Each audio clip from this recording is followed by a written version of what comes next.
All right, 390 Wagon Master here. All right, I told you guys, I warned you, I'm going to do a little bit of stereo repair on this channel as well. So my little brother just brought this little Kenwood amp over a few hours ago.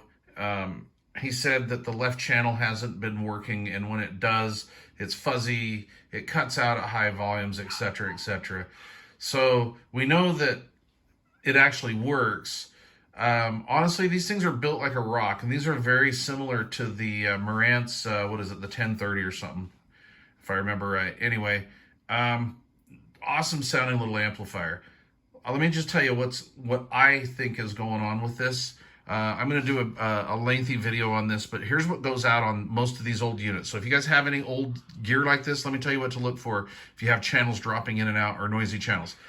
These switches get really dirty, so these cause havoc. The balance controls cause a lot of havoc, all right?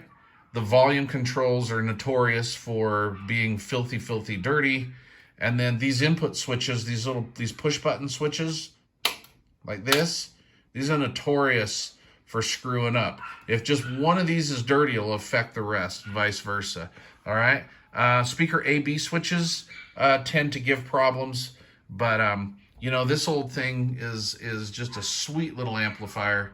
So stay tuned for the video. I'm going to tear this apart. We're going to do a clean lube and adjust on it. And yeah, this should be a fun video.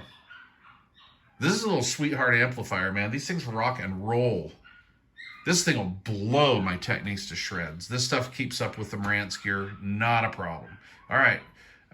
Stay tuned. Thanks for watching. I appreciate your guys' support last night on the live stream. I appreciate all of your guys' support.